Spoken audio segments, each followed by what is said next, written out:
Hey everyone, welcome back to Installation 00 and welcome back to the Armory. Yep, it's coming back. Today we're doing something a little different, however. A weapons tear down the way I like it. Cannon and then cold, hard physics. We're looking at the Nova Bomb, Halo's planet killer. 9 nuclear warheads, lithium triteride casings, and an officer who describes the result as achieving neutron star density. Now that's a hell of a claim. Let's see what's actually possible, what the fiction is doing for dramatic effect, and where a plausible engineering route might hide inside the lore. I've seen requests for this one for a very, very long time, so let's take a deep and penetrating dive into the Nova Bomb.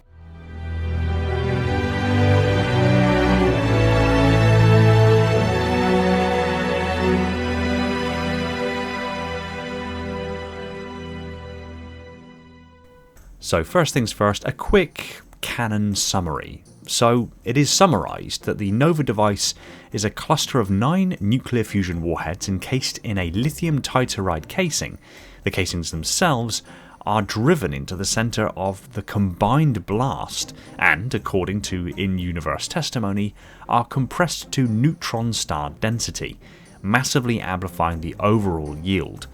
For narrative purposes, that phrase communicates total annihilation, but physically it's a very big claim. And broadly, that's where the lore on the Nova actually comes to a conclusion. All we know in addition to this is the effects of it being detonated, of which there are only 2 occasions where a Nova has been deployed. But to judge the Nova, we have to understand the real physics that make high yields possible. Modern thermonuclear weapons use a 2-stage idea, the Teller-Ulam configuration, where a fission primary creates an intense bath of X-rays inside a radiation case. Those X-rays drive a symmetric implosion of a separated fusion secondary, compressing it to high yield density and temperature until fusion ignites. That is radiation implosion in a nutshell. Not brute mechanical impact, but a carefully shaped radiation pressure-driven squeeze. It's a brutally precise and highly engineered process. A modern laboratory analogue is inertial confinement fusion, or ICF, where dozens of laser beams surround a tiny fuel capsule and compress it to extreme densities for a few billionths or trillionths of a second. ICF shows the principles of convergent symmetric drive work. Multiple drivers, perfect timing, exquisite surface finish, and pulse shaping are central. But crucially, ICF operates on microgram to milligram mass scales. Scaling that to kilograms, tons, brings enormous obstacles. Recent breakthroughs at NIF demonstrate ignition at tiny scales and show the engineering required to coax fusion out of a little capsule, not how to make neutron star matter. So Halo's pros can be read 2 ways. Interpretation A. Multi-primary radiation drive. 9 primaries act like multiple drivers, all dumping radiation into a shared radiation case, or hulrum, that surrounds extra fusionable material, the lithium triteride casings. The combined X-ray pressure implodes the central fuel far harder than any single warhead could. This is conceptually an expanded Teller-Ulam. Many primaries, 1 large secondary. In principle, that's how you'd scale yield. More driver energy, more compression. Interpretation B is mechanical shock convergence. Each warhead's blast physically drives portions of the casings inward. Like many giant shaped charges arranged in a ring, the casings collide in the centre, and the kinetic energy of converging ejecta raises central densities and temperatures. That's more akin to scaled up shaped charges and shock focusing. Both read like neat fiction, both have physical analogues. but both run into severe, irreversible practical problems when you look at the numbers, timescales, and instabilities. Here's where the engineering gets brutally unforgiving. To get useful, symmetric compression, you must synchronize the drivers to an extremely tight window. In real implosion devices, the explosive lenses that form the implosion fire with timing jitter on the order of sub-microsecond to microsecond scales. Detonators such as exploding bridge wire units were developed precisely to get that low timing jitter. If a single driver leads or lags by even a microsecond, the implosion symmetry collapses, instabilities grow, and ignition fails. In other words, the Nova idea demands not only 9 independent devices, but 9 devices whose energy outputs, radiation spectra, timing, and geometric phasing overlap in time and space within microscopic fractions of a second. That's not impossible in absolute principle. As we've already established, EBW technology exists for exactly that purpose, but it's staggeringly difficult to do cleanly and simultaneously across multiple full-scale thermonuclear primaries. Even if timing is perfect, convergence problems remain. During convergent implosions, tiny surface perturbations see Rayleigh-Taylor and Richtmyer-Meshkov instabilities. These instabilities mix cold material into the hot core, diluting temperature and crushing the incipient fusion burn. ICF research spends decades just smoothing surfaces and shaping pulses to control that growth, and that's for millimeter scale capsules. Scaling to meter or larger scales amplifies those instabilities dramatically. The growth rates and the allowable imperfections shrink to almost impossible tolerances. Put simply, you don't only need a lot of energy, you need nearly perfect geometry and surface quality, and extremely well-shaped drive pulses. Otherwise, you get a mess, not a hot, dense ignition core. But let's get into the hard numbers test. Halo's quoted phrase, neutron star density, means densities on the order of 10 to the 17 to 10 to the 18 kilograms per meters cubed. Real neutron stars have average densities on that order. That's astrophysics, not high explosives. But let's do a conservative order of magnitude thought experiment. Suppose each of the 9 warheads and their casings together mass 1,000 kilograms. That is very generous for a warhead, but will be generous. 9 of them gives 9,000 kilograms in total. If you somehow compress 9,000 kilograms to nuclear density of 2.5 times 10 to the power of 17 kilograms per meters cubed, that full 9,000 kilogram mass would be compressed into 3.6 times 10 to the 14 meters cubed in volume, which would be a sphere with the radius of about 20 micrometers. 9 tons squashed into a sphere smaller than the width of a human hair. That's not a high-pressure engineering problem, it's a transmutation into degenerate nuclear matter, which is only stable under enormous gravitational pressures in a star, not under a transient blast. Even if you could deliver the energy, there's no mechanism to hold that mass at nuclear density. It doesn't stay there for long, and the conditions created are not those of a neutron star. The phrase is cinematic shorthand, not physics. So that begs the question, what energy scales are we talking about to compress matter violently and achieve fusion?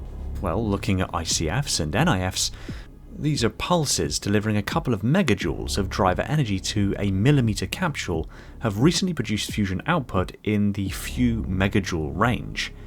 That's a huge technical effort for a tiny target, but NIF's lasers themselves require orders of magnitude more energy from facility infrastructure. The bottom line being, the number of joules needed to compress kilogram to ton scales to ignition conditions is vastly larger than the energy you can reliably concentrate into a small volume, with warheads arranged in a ring. The physics of focusing energy, geometry, angles, spectral content and timing matters more than raw yield. Okay, not neutron star matter, but what could a carefully engineered multi-primary device plausibly accomplish that would look impressive on a planetary scale? Well, it would need three very specific characteristics. It would need collective radiation drive onto a designed central secondary, tritium breeding in lithium casings, and staged chain interactions. So let's break these down one by one. So the collective radiation drive onto a designed central secondary. If the 9 primaries are deliberately staged and shaped so that their radiation fields are fed into a single high-quality radiation case, a giant hull room, they could in principle deliver a far larger implosive driver than a single primary. That could allow a much larger secondary to be compressed and ignited. In other words, you scale Teller Ulam outwards. This is the most plausible physical reading of the nova's description. Multiple primaries cooperating to drive a deliberately built central fusion mass. Still technically fiendish, but conceptually consistent with radiation implosion physics. The tritium breeding in lithium cases. So lithium bearing cases are not random. Lithium can produce tritium under neutron bombardment, and tritium is an excellent fusion fuel. So a design that intentionally breeds tritium in situ before or during the detonation could increase available fusion fuel. That's a real nuclear reaction pathway, but it doesn't remove the timing and confinement problems, and it still doesn't get you to neutron star densities. And then the staged chain interactions. A sequence of carefully timed bursts could precondition shells, shape an inward pressure wave, and seed further compression. Again, conceptually possible in a fictionally advanced tech setting, but practically limited by jitter, geometry, and instability growth. If we compact the physics into a checklist of why the description of the Nova bomb stretches plausibility, it reads like this. Timing and phasing must be microsecond to sub-microsecond tight across multiple full-scale primaries. EBW detonators can approach this precision for single devices, but scaling to many independent primaries and ensuring identical radiation spectra is a huge step. The hydrodynamic instabilities. Tiny imperfections seed instabilities that utterly ruin implosion performance at large scales.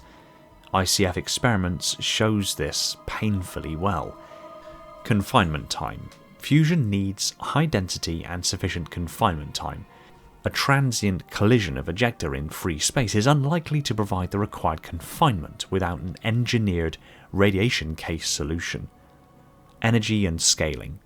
Scaling from millimeter capsules to kilogram to ton targets require driver energy growth that skyrockets faster than linear scaling allows. Practically impossible to achieve with a few conventional warheads without enormous additional engineering. So where does Halo get it right? The high-level concepts are real. Radiation implosion, multi-driver compression, lithium as a breeder for tritium, those are real tools in the physics toolbox. The law correctly uses those shorthand ideas to explain a bigger bomb.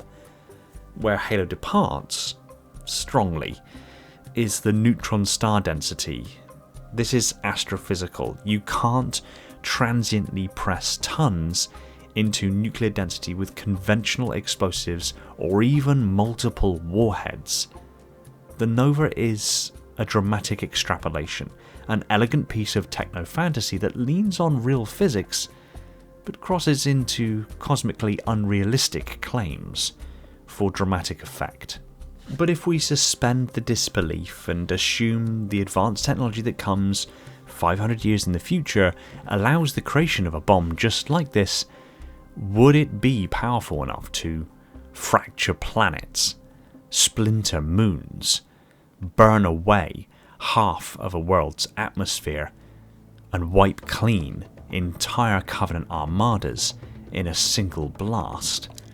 If somehow all of the very specific requirements for a bomb like this to work were finessed away, the technology was there to support such a device, it would be an explosion unlike anything that humanity has ever created before. Just editing this video right now, we're never specifically told the specifics of the Nova bomb's primaries.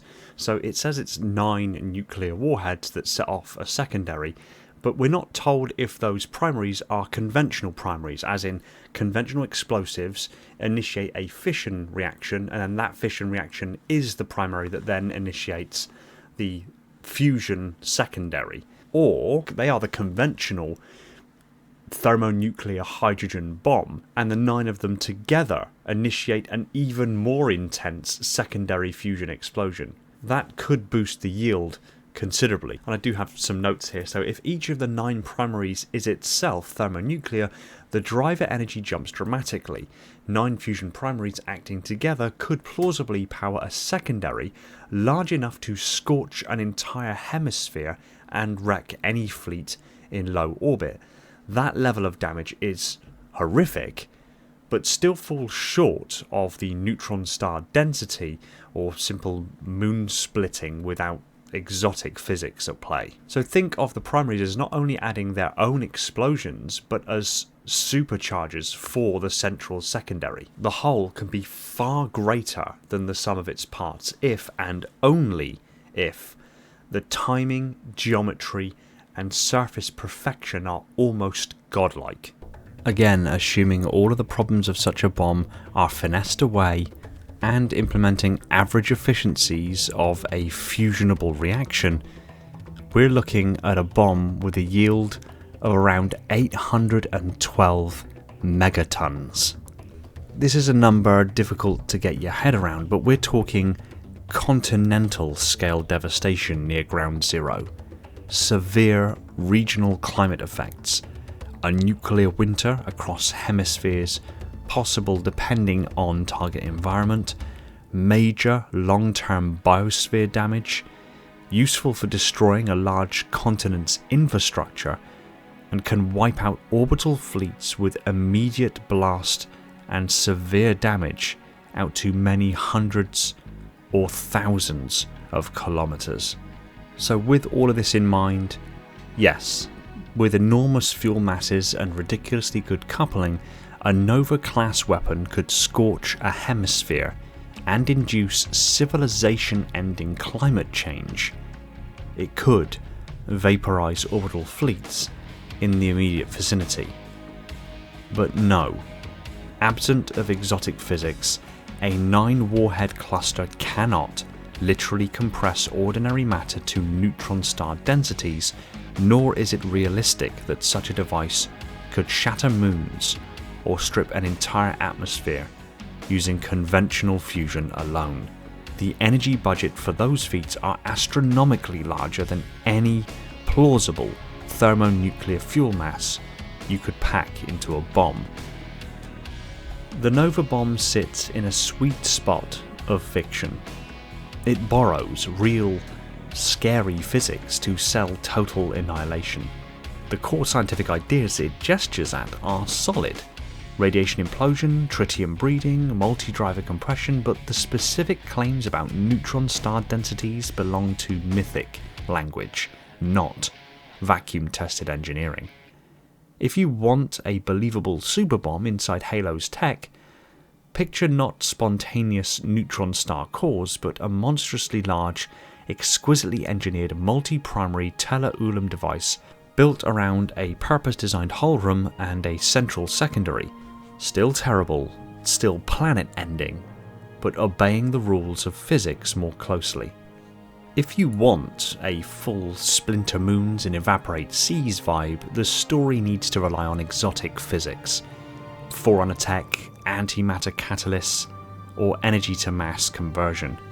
Not merely 9 warheads, but a device that bends the fabric of local space. Or containing a fauna substructure that focuses energy in ways classical physics cannot explain. That makes Splintering Moons narratively plausible, while signalling to the audience you've moved beyond hard sci-fi. So although the Nova Bomb isn't practically plausible based on its own in-universe description and characteristics, it is still a weapon of mass destruction hitherto unseen here on Earth. And if one were to exist, just one would be more than sufficient to end all of human civilization on this planet in a heartbeat. And until next time. Thanks for watching. If you enjoyed this video, kindly tap that like button, and if you're not already subscribed and want to see more stuff like this, be sure to subscribe so you don't miss future uploads. Pop a comment down below telling me what you thought of today's video, or if you want me to cover something specific in the near future.